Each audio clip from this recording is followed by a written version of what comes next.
Hi ಎಲ್ಲ ನಮಸ್ಕಾರ ಎಲ್ರಿಗೂ. ನಾನು ನಿಮ್ಮ ಪ್ರೀತಿಯ ಸುನೀತಾ ಪವನ್. ಎಲ್ಲರೂ ಹೇಗಿದ್ದೀರಾ? ಅಯ್ಯೋಪ್ ಎಲ್ಲರೂ ಚೆನ್ನಾಗಿದ್ದೀರಾ ಅಂತ ಅಂದ್ಕೊಂಡು ಇವತ್ತಿನ ನಿನ್ನ ಜೊತೆ ನನ್ನ ಕತೆ ಸೀರಿಯಲ್ ಸಂಚಿಕೆನ ಶುರು ಮಾಡ್ತಾ ಇದ್ದೀನಿ. ಶುರು ಮಾಡೋದಕ್ಕಿಂತ ಮುಂಚೆ ನನ್ನ ಚಾನಲ್ನ ಇನ್ನೂ ಯಾರೆಲ್ಲ ಸಬ್ಸ್ಕ್ರೈಬ್ ಮಾಡ್ಕೊಂಡಿಲ್ವೋ ಸಬ್ಸ್ಕ್ರೈಬ್ ಮಾಡ್ಕೊಳ್ಳಿ. ವಿಡಿಯೋ ಇಷ್ಟ ಆದರೆ ಒಂದು ಪುಟ್ಟದೊಂದು ಲೈಕ್ ಕೊಡಿ. ಸೊ ಬನ್ನಿ ಈಗ ಶುರು ಮಾಡೋಣ. ಇವತ್ತು ಸಂಗೀತಮ್ಮ ಕೋಮದಿಂದ ಹೊರ ಬರ್ತಾಳೆ. ಕೊನೆವರೆಗೂ ವಿಡಿಯೋ ನೋಡಿ.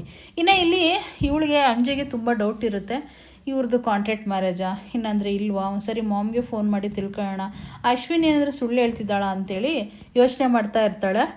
ಸುಮ್ಮನೆ ಯಾಕೆ ಯೋಚನೆ ಮಾಡಬೇಕು ಅಂತ ಹೇಳ್ಬಿಟ್ಟು ಒಂದ್ಸರಿ ಮಾಮ್ಗೆ ಕಾಲ್ ಮಾಡೋಣ ಅಂತೇಳಿ ಅಂಜು ಫೋನ್ ಮಾಡ್ತಾಳೆ. ಅವಳು ನಚ್ಚಿ ಒಂದು ಸ್ವಲ್ಪ ಹೊತ್ತು ಮಲ್ಕೋತೀನಿ, ನೀನು ಅಮ್ಮನ ನೋಡ್ಕ ಅಂತ ಹೇಳಿದರೆ ಇವಳು ಆಡ್ತಾ ಇದ್ದಾಳೆ ಅವ್ರ ಅಮ್ಮನ ನೋಡ್ಕೊಳ್ಳೋದು ಬಿಟ್ಟು. ಸೊ ಇವಳಿಗೆ ಯಾವಾಗಲೂ ಇದೇ ಹುಚ್ಚು ಆಗಿರುತ್ತೆ. ಇಲ್ಲಿ ಒಂದು ಕಡೆ ಮಲಗಿರ್ತಾನೆ ನಚ್ಚಿ. ಅಷ್ಟರಲ್ಲೇ ಭೂಮಿ ದೇವ್ರ ಹತ್ರ ಎಲ್ಲ ಬೇಡ್ಕೊಂಡು ಒಂದ್ಸರಿ ಅತ್ತೆಗೆ ಮಾತಾಡಿಸಿ ಹೋಗೋಣ ಅಂತೇಳಿ ಬರ್ತಾಳೆ. ಮೈದನ್ನ ಮಲಗಿರೋದು ನೋಡಿ ಮೈದು ಅಂತೇಳಿ ಬಂದು ಮತ್ತೆ ಯಾಕೆ ಮಲ್ಕೊಂಡಿದ್ದಾನೆ, ಡಿಸ್ಟರ್ಬ್ ಮಾಡೋದು ಬೇಡ ಅಂತೇಳಿ ಅವಳು ಸುಮ್ಮನೆ ಹೋಗ್ತಾಳೆ ಅವ್ರ ಅತ್ತೆ ಇರೋ ರೂಮ್ಗೆ. ಇನ್ನು ಇಲ್ಲಿ ಒಂದು ಕಡೆ ರೊತ್ತನೆಲ್ಲ ಕಂಪ್ಲೀಟ್ ಮಾಡಿ ದೇವ್ರಿಗೆ ನೈವೇದ್ಯ ಮಾಡಿರ್ತಾರಲ್ಲ, ಆ ಭಿಕ್ಷೆ ಎಲ್ಲ ಬೇಡಿದ್ದು ಅಮೌಂಟಲ್ಲೇ ಅದನ್ನು ದೇವರಿಗೆ ನೈವೇದ್ಯ ಕೊಟ್ಟು ಫಸ್ಟು ಎಲ್ಲರಿಗೂ ಊಟಕ್ಕೆ ಕೊಡಬೇಕು ಅಂತ ಹೇಳಿ ಇವರೆಲ್ಲ ಇಲ್ಲಿ ಮಂಗಳಾರತಿ ತೊಗೊಳಕ್ಕೆ ಅಂತ ಬಂದಿರ್ತಾರೆ. ಇಲ್ಲ ಭೂಮಿ ಬಂದ್ಬಿಟ್ಟು ಅತ್ತೆ ಅಂತೇಳಿ ಹಗ್ ಮಾಡಿಕೊಂಡು ತುಂಬ ಹೇಳ್ತಾಳೆ. ಅತ್ತೆ, ಈ ಥರ ಪರಿಸ್ಥಿತಿಲಿ ನೋಡೋಕ್ಕಾಗ್ತಿಲ್ಲ ಅತ್ತೆ, ನಿಮ್ಮನ್ನು ತುಂಬ ಬೇಜಾರಾಗ್ತಿದೆ ಅತ್ತೆ, ಇದಕ್ಕೆಲ್ಲ ನಾನೇ ಕಾರಣ ಅತ್ತೆ ಅಂತ ಹೇಳ್ಬಿಟ್ಟು ತುಂಬಾ ಅಳ್ತಾ ಇರ್ತಾಳೆ. ಸೊ ಇಲ್ಲಿ ಒಂದು ಕಡೆ ನಮ್ಮ ಮಂಗಳಾರತಿ ಎಲ್ಲ ತೊಗೊಳ್ತಾ ಇರ್ತಾರೆ. ಭೂಮಿ ಏನೆಲ್ಲ ನಡೆದಿತ್ತೋ ಅದನ್ನೆಲ್ಲ ಟೋಟಲಿ ಓವರಲ್ಲಿ ಹೇಳ್ತಾಳೆ ಅವ್ರ ಅತ್ತೆ ಹತ್ರ. ಅತ್ತೆ, ನಮ್ಮಮ್ಮನ ಬಿಡ್ಸೋಕ್ಕೋಸ್ಕರ ಈ ರೀತಿ ಮಾಡಿದೆ ಅತ್ತೆ ನಾನು. ಸಾಹೇಬರು ಬಂದು ನನ್ನ ಕೇಳ್ಕೊಂಡ್ರು ಮದುವೆ ಮಾಡ್ಕೋ ಅಂತೇಳಿ, ಅಗ್ರಿಮೆಂಟ್ ಮ್ಯಾರೇಜು ನಾವು ಮದುವೆ ಮಾಡ್ಕೊಂಡ್ವಿ. ಆದರೆ ಎಲ್ಲ ಒಂದು ಆಫೀಸಲ್ಲಿ ಒಂದು ಮೂಲೆಯಲ್ಲಿ ಬಿದ್ದು ಕಸ ಮುಸ್ರೆ ಹೊಡೆಯೋಣ ಅಂತ ನಿಮ್ಮ ಮನೆಗೆ ಬಂದೆ ಅತ್ತೆ. ಆದರೆ ನೀವು ಎಷ್ಟೊಂದು ಪ್ರೀತಿ ಕೊಟ್ಟು ನನ್ನ ಮಗಳ ಥರ ಟ್ರೀಟ್ ಮಾಡ್ಕೊಂಡ್ರಿ. ಇದಕ್ಕಿಂತ ಪ್ರೀತಿ ಇನ್ನೆಲ್ಲಪ್ಪ ಸಿಗಬೇಕು. ಆದರೆ ನಿಮ್ಮನ್ನು ಬಿಟ್ಟು ಬದುಕೋ ಶಕ್ತಿ ನನಗೆ ಖಂಡಿತ ಇಲ್ಲ ಅತ್ತೆ.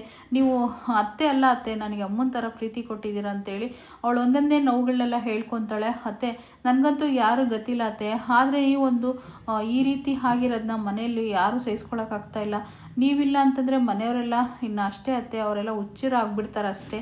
ಸೊ ನೀವು ಎದ್ದಾಳಬೇಕು ಅತ್ತೆ, ಪ್ಲೀಸ್ ಅತ್ತೆ ಎದ್ದಾಳಿ ಅತ್ತೆ ಅಂತೇಳಿ ಕೈ ಮುಗಿದು, ಅತ್ತೆ ನಾನು ಇನ್ಮೇಲೆ ಇರಲ್ಲತ್ತೆ ನಿನ್ನ ಮಗನ ಜೊತೆ, ನಿಮ್ಮ ಮಗನ ನಾನು ತುಂಬ ಇಷ್ಟಪಡ್ತಿದ್ದೀನಿ ಅಂತ ಎಲ್ಲ ಶೇರ್ ಮಾಡ್ಕೊತಾಳೆ. ಇನ್ನು ಇಲ್ಲಿ ಒಂದು ಕಡೆ ಅಜಿತ್ತು ಅಡುಗೆ ಮಾಡಿಸಿರ್ತಾರಲ್ವ, ಎಲ್ಲರಿಗೂ ಅನಿಸ್ತಾ ಇರ್ತಾರೆ. ಫಸ್ಟ್ಗೊಬ್ಬರು ಬೈದೋಗಿರ್ತಾರೆ, ಭಿಕ್ಷೆ ನಿನಗೆ ಏನು ಕೊಡೋಕ್ಕಾಗಲ್ಲ ಭಿಕ್ಷೆನ, ಇಷ್ಟು ಚೆನ್ನಾಗಿದೆಯಾ ಗಟ್ಮುಟ್ಟಾಗೆ, ನಿನಗೆ ಭಿಕ್ಷೆ ಕೊಡಬೇಕಾ ಅಂತ. ಆ ಯಪ್ಪ ಬಂದುಬಿಟ್ಟು ದಯವಿಟ್ಟು ಕ್ಷಮಿಸ್ಬಿಡಪ್ಪ, ನೀನು ತಾಯಿಗೋಸ್ಕರ ವ್ರತ ಮಾಡ್ತಿದ್ದೀಯ ಅನ್ನೋದು ನಮಗೆ ಗೊತ್ತಿರಲಿಲ್ಲ ಅಂತೇಳಿ ನಿಮ್ಮಮ್ಮ ಬೇಗ ಹುಷಾರಾಗ್ತಾರಂತ ಹೇಳಿ ಹೋಗ್ತಾನೆ. ಇನ್ನು ಇನ್ನೊಬ್ಬರು ಇಲ್ಲ ಆಂಟಿ ಬಂದ್ಬಿಟ್ಟು ಅವರು ಅಷ್ಟೇ ತಾಯಿಗೋಸ್ಕರ ಈ ಥರ ನೀನು ಎಷ್ಟು ಪೊಲೀಸ್ ಅಧಿಕಾರಿ ಆದರೂ ಕೂಡ ಭಿಕ್ಷೆ ಬೇಡಿ ಎಲ್ಲರಿಗೂ ಊಟ ಹಾಕಿಸ್ತಿದ್ದೀಯಲ್ಲ, ತುಂಬ ಗ್ರೇಟ್ ನೀನು ಅಂತ ಅವರು ಹೇಳಿ ಹೋಗ್ತಾರೆ. ಇನ್ನು ಇಲ್ಲಿ ಒಂದು ಕಡೆ ಇವರಿಬ್ಬರು ಸುಮ್ಮನೆ ನಿಂತಿರ್ತಾರೆ, ಅಶ್ವಿನಿ ದೇವಿಯಾನಿ. ಇನ್ನು ಅಂಜು ಫೋನ್ ಮಾಡ್ತಾಳೆ. ಅಂಜು ಫೋನ್ ಮಾಡಿಬಿಟ್ಟು ಸೈಡಿಗೆ ಹೋಗ್ತಾಳೆ. ದೇವಿಯಾನಿ ಸೈಡಿಗೆ ಹೋಗ್ಬಿಟ್ಟು ಏನೇ ಅಂಜು ನಿಂದು ಅಂತೇಳಿ ಕೇಳಿದಾಗ, ಮಾಮ್ ನನಗೆ ಒಂದು ಡೌಟ್ ಕ್ಲಿಯರ್ ಮಾಡು, ಪಕ್ಕ ಇವರಿಬ್ಬರು ಅಗ್ರಿಮೆಂಟ್ ಮ್ಯಾರೇಜ್ ಆಗಿದ್ದಾರಾ? ಅಶ್ವಿನಿ ಏನಾದರೂ ಫೂಲ್ ಮಾಡ್ತಿದ್ದಾಳ ಅಂದರೆ ಯಾಕೆ ಅಂಜು, ನೀನೇ ಯಾವಾಗಲೂ ತುದಿಗಾಲಲ್ಲಿ ನಿಂತಿದ್ದೆ, ಇವರಿಬ್ಬರು ಕಾಂಟ್ರಾಕ್ಟ್ ಮ್ಯಾರೇಜ್ ಆಗಿದ್ದಾರೆ ಅಂತ ಹೇಳ್ಬಿಟ್ಟು ಈಗ ನೋಡಿದ್ರೆ ನೀನೇ ಡೌಟ್ ಪಡ್ತಿದ್ದೀಯ ಅಂದರೆ, ಅಲ್ಲ ಮಾಮ್, ನೀನು ಇಬ್ಬರೂ ಅಶ್ವಿನಿ ನಂಬೋದಾ ಅಂತೇಳಿ ಡೌಟ್ನ ಕ್ಲಿಯರ್ ಮಾಡ್ಕೋತಾ ಇದ್ದೀನಿ ಅಂತ ಅಂದಾಗ, ನೋಡು ಬೇಬಿ ಅದೆಲ್ಲ ಬಿಟ್ಬಿಡು, ಇವಾಗ ನಂಬೋದು ಬಿಡೋದು ಎಲ್ಲ, ನೀನು ಆರಾಮಾಗಿರೋದು ಕಲಿ ಫಸ್ಟು ಅಂತ ದೇವಿಯಾನಿ ಹೇಳ್ತಾಳೆ. ಇನ್ನು ಇಲ್ಲಿ ಒಂದು ಕಡೆ ಭೂಮಿ ಎಲ್ಲ ಶೇರ್ ಮಾಡ್ಕೊತಾ ಇದ್ದಾಳೆ. ಅತ್ತೆ ಪ್ಲೀಸ್ ಅತ್ತೆ, ದಯವಿಟ್ಟು ನನಗೆ ಕ್ಷಮಿಸು ಅತ್ತೆ ಒಂದು ವಿಷಯ ಗೊತ್ತಾ, ನಾನು ಅಗ್ರಿಮೆಂಟ್ ಮ್ಯಾರೇಜ್ ಮಾಡಿಕೊಂಡು ಈ ಮನೆಗೆ ಬಂದರೆ ನಾನು ಸಾಹೇಬ್ರನ್ನ ತುಂಬಾ ಪ್ರೀತಿ ಮಾಡ್ತಿದ್ದೀನತ್ತೆ, ನನಗೆ ಅವರಂದರೆ ತುಂಬಾ ಇಷ್ಟ. ಆದರೆ ಅವ್ರಿಗೆ ನನ್ನ ಕಂಡ್ರೆ ಇಷ್ಟ ಇದೆಯೋ ಇಲ್ವೋ ಗೊತ್ತಿಲ್ಲ ಅತ್ತೆ, ನನ್ನ ಇಷ್ಟಪಡ್ತಾರೆ ಅಂತ ನಾನು ತುಂಬ ಆಸೆ ಪಟ್ಟಿದ್ದೆ. ಆದರೆ ಅವ್ರು ಇಷ್ಟಪಡ್ತಾರಿಲ್ಲ ಅನ್ನೋದು ನನಗೆ ಗೊತ್ತಾಗ್ತಾ ಇಲ್ಲ. ಇವಾಗ ನನ್ನ ಮನೆ ಬಿಟ್ಟು ಆಚೆ ಹಾಕಿದ್ದಾರೆ, ನನ್ನ ಮೇಲೆ ನಂಬಿಕೆನೇ ಇಲ್ಲ ಅವ್ರಿಗೆ, ನಾನು ಹೇಳೋದು ಅರ್ಥನೂ ಮಾಡ್ಕೋತಾ ಇಲ್ಲ. ನಮ್ಮಿಬ್ಬರದು ವೀಕ್ನೆಸ್ ತಿಳ್ಕೊಂಡು ಯಾರೋ ಬೇರೆಯವರು ಏನೋ ಮಾಡಿ ತಲೆ ಕೆಡಿಸಿದಾರತ್ತೆ ಸಾಹೇಬ್ರನ್ನ. ಆದರೆ ಭೂಮಿ ಏನು ಅಂತ ಗೊತ್ತಲ್ವತ್ತೆ, ನಿಮಗೆ ಚೆನ್ನಾಗಿ ಗೊತ್ತು ತಾನೇ ನಾನೇನು ಅಂತ. ಆದರೆ ಸಾಹೇಬ್ರಿಗೆ ಯಾಕತ್ತೆ ಗೊತ್ತಾಗಲಿಲ್ಲ ನಾನೇನು ಅಂತ, ನಾನು ಅರ್ಥ ಮಾಡ್ಕೋಬೋದಿತ್ತಲ್ಲ ಅತ್ತೆ, ನಾನು ಈ ರೀತಿ ಕೆಲಸ ಮಾಡ್ತೀನ ಅತ್ತೆ, ಇವ್ರು ಯಾಕತ್ತೆ ನನ್ನ ಈ ಥರ ದ್ವೇಷ ಮಾಡ್ತಿದ್ದಾರಂತ ಅವಳು ಸಂಕಟನ ಅವಳು ನೋವುಗಳನ್ನ ಪ್ರತಿಯೊಂದು ಹೇಳ್ಕೊತಾಳೆ.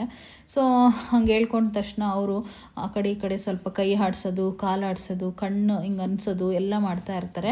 ಸೊ ಆದರೆ ಭೂಮಿ ಅದನ್ನ ಅಬ್ಸರ್ವ್ ಮಾಡ್ತಾರಲ್ಲ. ಸೊ ಫೈನಲಿ ಇನ್ನೆಲ್ಲ ಹೇಳ್ಕೊಂಡು ನೋವನ್ನ ಸಂಕಟನ, ಅತ್ತೆ ಪ್ಲೀಸ್ ಅತ್ತೆ ಇದರಿಂದ ನನ್ನ ಕ್ಷಮಿಸ್ಬಿಡು ಅತ್ತೆ, ಆದರೆ ನಾನು ನಿಮ್ಮೆಲ್ಲರನ್ನೂ ಬಿಟ್ಟು ದೂರ ಹೊರಟೋಗ್ತೀನಿ ಅತ್ತೆ, ಎಲ್ಲಾದರೂ ದೂರ ಹೋಗಿ ನಾನು ಬದುಕ್ತೀನಿ.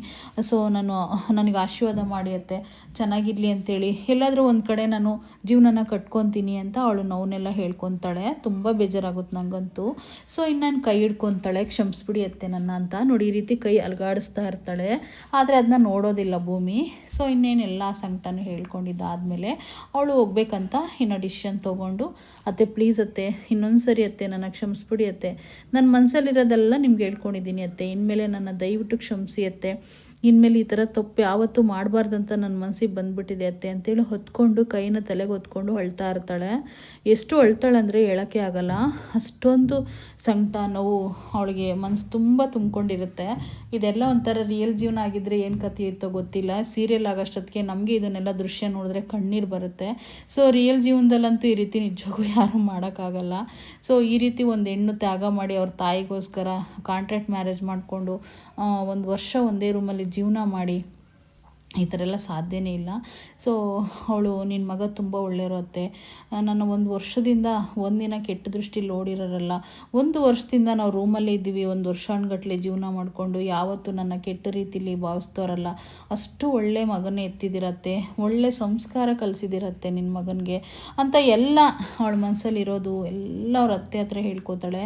ಎಷ್ಟೋ ಸರಿ ಬಂದು ಹೇಳಬೇಕಂತ ಅನ್ನಿಸ್ತು ಅತ್ತೆ ನಿಮಗೆ, ಸತ್ಯನೇ ಹೇಳಿಬಿಟ್ಟು ಕ್ಷಮೆ ಕೇಳಿ ಇಲ್ಲೇ ಜೀವನ ಮಾಡ್ಕೊಂಡು ಮೂಲೆಯಲ್ಲಿ ಇದ್ಬೇಡ ಅಂತ ಎಷ್ಟೋ ಸರಿ ಅನಿಸಿದೆ ನನಗೆ, ಆದರೆ ಧೈರ್ಯ ಬರ್ತಿರ್ಲಿಲ್ಲ ಅತ್ತೆ ನೀವು ತೋರಿಸೋ ಪ್ರೀತಿಗೆ ಅಂತ ಹೇಳ್ಬಿಟ್ಟು ಹೇಳ್ತಾ ಇರ್ತಾಳೆ. ಸೊ ಇನ್ನು ಹೋಗೋಣ ಅಂತೇಳಿ ಕೈ ಬಿಟ್ಬಿಟ್ಟು ಹೋಗ್ತಾಳೆ, ಅದು ಕೈ ಹಿಡ್ಕೊಂಡು ಬಿಡ್ತಾಳೆ, ಬಿಡೋದೇ ಇಲ್ಲ. ಅಲ್ಲಿಗೆ ಅವಾಗ ಕಿರ್ಚ್ಕೊತಾಳೆ, ಡಾಕ್ಟರ್ ಅಂತ ಹೇಳ್ಬಿಟ್ಟು. ಅಷ್ಟರಲ್ಲೇ ನಜ್ಜಿ ಓಡಿ ಬರ್ತಾನೆ ಏನಾಯಿತು ಅಂತೇಳಿ. ಅತ್ತೆ ಮಿಸ್ ಕಾಡಿದ್ರು, ಅತ್ತೆಗೆ ಎಚ್ಚರಿಕೆ ಆಗಿದೆ, ನನ್ನ ಬಿಡ್ತಾ ಇಲ್ಲ ಅವ್ರು ಹಿಡ್ಕೊಂಡಿದ್ದಾರೆ ಅಂತ ಹೇಳಿದಾಗ ಆಗ ನಜ್ಜಿ ಡಾಕ್ಟರ್ ಅಂತೇಳಿ ಕೂಕೋತಾ ಇರ್ತಾನೆ. ಸೊ ಇಲ್ಲಿ ಒಂದು ಕಡೆ ವ್ರತನೆಲ್ಲ ಕಂಪ್ಲೀಟ್ ಮಾಡಿ ಅಜಿತು ಸ್ವಾಮೀಜಿಗೆ ಹೇಳ್ತಾ ಇರ್ತಾರೆ, ವ್ರತ ಎಲ್ಲ ಕಂಪ್ಲೀಟ್ ಆಯ್ತಲ್ಲ ಅಂತೇಳಿ, ಇನ್ಮೇಲೆ ನಿಮ್ಮ ಅಮ್ಮ ಗುಣ ಹಾಕ್ತಾರೆ, ಏನು ಯೋಚನೆ ಮಾಡಬೇಡಿ ನೀವು, ನಿಮ್ಮ ವ್ರತ ಫಲಿಸಿದೆ ಅಂತ ಹೇಳ್ಬಿಟ್ಟು ಹೇಳ್ತಾರೆ. ಸೊ ಇನ್ನು ಅಜಿತ್ ಕೈ ಮುಗಿತಾ ಇರ್ತಾನೆ. ಅಷ್ಟರಲ್ಲೇ ಸತ್ಯಣ್ಣನ ಹತ್ರ ಫೋನ್ ಇರುತ್ತೆ, ಅಜಿತ್ತಂದು ಫೋನ್ ಬಂದ್ಬಿಡುತ್ತೆ. ಅಜಿತ್ ಅಂದರೆ ಇಲ್ಲಿ ನಚ್ಚಿ ಫೋನ್ ಮಾಡಿರ್ತಾನೆ. ಫೋನ್ ಮಾಡಿಬಿಟ್ಟು ಬ್ರೋ ಅಮ್ಮ ಹುಷಾರಾಗಿಬಿಟ್ರು, ಕೋಮಾದಿಂದ ಹೊರ ಬಂದರು ಅಂತ ಹೇಳಿದ ತಕ್ಷಣ ಅವ್ನು ಹಂಗೆ ಕುಸ್ಬಿದ್ದು ಹೋಗ್ತಾನೆ. ಇವರೆಲ್ಲ ಗಾಬರಿ ಆಗ್ತಾರೆ. ಇನ್ನು ಏನಾಯಿತು ಸಂಗೀತಗೆ ಏನಾಯಿತು ಅಂತ ರಾಮಣ್ಣ ತುಂಬ ಗಾಬರಿ ಮಾಡ್ಕೊತಾನೆ. ಇನ್ನು ಶ್ರವಣ್ ಕೂಡ ಅಷ್ಟೇ, ಅಪ್ಪನೂ ಅಷ್ಟೇ. ಅಮ್ಮ ಎಚ್ಚರಿಕೆ ಆಗಿಬಿಟ್ರು, ತುಂಬ ಖುಷಿ ಆಗ್ತಿದೆ ಅವ್ರಿಗೆ, ನೀನು ವ್ರತ ಫಲಿಸ್ಬಿಡ್ತು ಕಣೋ ಅಣ್ಣ ಅಂತ ಹೇಳ್ಬಿಟ್ಟು ಅಂದಾಗ ಕುಸ್ಬಿದ್ದೋದಾಗ ಅವಾಗ ರಾಮಣ್ಣ ಕೇಳಿದಾಗ ಅಮ್ಮ ಅಂತ ಹೇಳ್ತಲೇ ಇರ್ತಾನೆ. ಏನಾಯಿತು ಅಮ್ಮನಿಗೆ ಅಂದಾಗ ಅಮ್ಮನಿಗೆ ಎಚ್ಚರಿಕೆ ಆಯಿತು ಅಂತ ಹೇಳ್ಬಿಟ್ಟು ಹೇಳಿದಾಗ ಕೋಮಾದಿಂದ ಹೊರಗಡೆ ಬಂದರು ಅಂತ ಇವರಿಬ್ಬರು ರಾಣಿಯರಿಬ್ಬರು ಶಾಕ್ ಆಗಿಬಿಡ್ತಾರೆ. ಆಗ ತುಂಬ ಖುಷಿಯಾಗಿ ರಾಮಣ್ಣ ಹಗ್ ಮಾಡ್ಕೊತಾನೆ ಮಗಳ ಇಬ್ಬರನ್ನೂ ಕೂಡ. ಸೊ ಇನ್ನೇನು ಎಲ್ಲರೂ ಕೂಡ ಖುಷಿ ಪಡ್ತಾರೆ. ಆಗ ಇಲ್ಲಿ ಪಲ್ಲವಿ ಏಕ ಇದ್ಕೊಂಡು, ಅಣ್ಣ ನೀನು ವ್ರತ ಮಾಡ್ದಲ್ಲ, ದೇವ್ರಿಗೆ ಇಷ್ಟ ಆಗ್ಬಿಟ್ಟು ದೇವರು ಫಲ ಕೊಟ್ಬಿಟ್ಟ ಅಣ್ಣ, ಇನ್ನೇನು ಯೋಚನೆ ಮಾಡಬೇಡ ಅಂತ ಪಲ್ಲವಿ ಕೂಡ ಹೇಳ್ತಾಳೆ. ಸೊ ಇನ್ನೇನು ಎಲ್ಲರೂ ಕೂಡ ಭಾವುಕರಾಗಿ ತುಂಬ ಅಳ್ತಾ ಇರ್ತಾರೆ. ಇನ್ನು ಇಲ್ಲಿ ಹಾಗಿದ್ರೆ ಅಣ್ಣ ಒಂದು ವಿಷಯ ಗೊತ್ತಾ ಅಣ್ಣ, ಅದಕ್ಕೆ ಬಂದಿದ್ರು ಇಲ್ಲಿಗೆ, ಅದಕ್ಕೆ ಅದೇನು ಮ್ಯಾಜಿಕ್ ಮಾಡಿದ್ರೆ ಗೊತ್ತಿಲ್ಲ, ಆದರೆ ಅಮ್ಮ ಎಚ್ಚರಿಕೆ ಆಗಿಬಿಟ್ರು, ಅದೇನು ಮಾತಾಡಿದ್ರೆ ಗೊತ್ತಿಲ್ಲ ಅಂತ ಹೇಳಿದ ತಕ್ಷಣ ಅಜಿತ್ ಹಂಗೆ ಮಕ್ಕನ ಡೌನ್ ಮಾಡ್ಕೊತಾನೆ.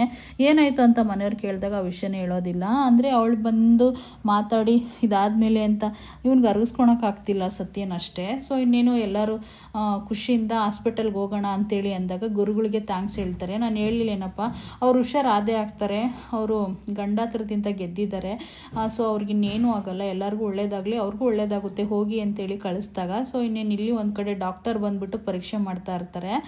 ಡಾಕ್ಟರ್ ಪರೀಕ್ಷೆ ಮಾಡಬೇಕಾದಾಗ ಅವ್ರಿಗೆ ಅಪ್ಪ ಗಾಡ್ ಒಳ್ಳೆ ಸೂಚನೆನೇ ಕೊಟ್ಟಿದ್ದಾರೆ, ಇವ್ರಿಗೆ ತುಂಬ ಹುಷಾರಾಗಿದೆ, ಕೇರ್ ಆಗಿದ್ದಾರೆ, ಈಗ ಬೇರೆ ಕಡೆ ಶಿಫ್ಟ್ ಮಾಡಿ ಟ್ರೀಟ್ಮೆಂಟ್ಗೆ ಸ್ಪಂದಿಸ್ತಾ ಇದ್ದಾರೆ, ಮಿರಕಲ್ ಆಗೋಯ್ತು ಅಂತೇಳಿ ಡಾಕ್ಟರ್ ಬಂದು ಹೇಳ್ತಾರೆ. ಸೊ ತುಂಬ ಖುಷಿಯಾಗಿಬಿಡ್ತಾರೆ. ಆದರೆ ಭೂಮಿ ಕೈ ಮಾತ್ರ ಬಿಟ್ಟೇ ಇರಲ್ಲ, ಸಂಗೀತ ಹಿಡ್ಕೊಂಡೇ ಇರ್ತಾಳೆ. ಸೊ ಇವತ್ತಿನ ಸಂಚಿಕೆ ಇಲ್ಲಿಗೆ ಮುಗಿತಾ ಇದೆ, ಮತ್ತೆ ನಾಳೆ ನೋಡೋಣ ಏನಾಗುತ್ತೆ ಅಂತೇಳಿ. ಅಜಿತ್ ನೋಡಿ ಬಂದುಬಿಟ್ಟು ಆ ಕೈ ಹಿಡ್ಕೊಂಡಿರೋದನ್ನ ಬಿಡಿಸ್ಬೇಕು ಅಂತ ಟ್ರೈ ಮಾಡ್ತಾನೆ. ಸೊ ಬಿಡ್ತಾಳೋ ಬಿಡಲ್ವೋ, ಅವಳಿಗೆ ಎಚ್ಚರಿಕೆಯಾಗಿ ಕೂತ್ಕೋತಾಳೋ, ಇಲ್ಲ ಅಂತಂದರೆ ಇವರಿಬ್ಬರನ್ನ ಒಂದು ಮಾಡ್ತಾಳೋ, ಅದನ್ನೆಲ್ಲ ನಾವು ವೆಯ್ಟ್ ಮಾಡಬೇಕು. ಸೊ ವಿಡಿಯೋ ನೋಡ್ರಿಗೆಲ್ಲ ನನ್ನ ಕಡೆಯಿಂದ ಧನ್ಯವಾದಗಳು ಹೇಳ್ತಾ ಮತ್ತೆ ನಾಳೆ ಸಿಗ್ತೀನಿ ನಿಮ್ಮ ಜೊತೆ ಅಂತ ಹೇಳ್ತಾ ಥ್ಯಾಂಕ್ ಯು.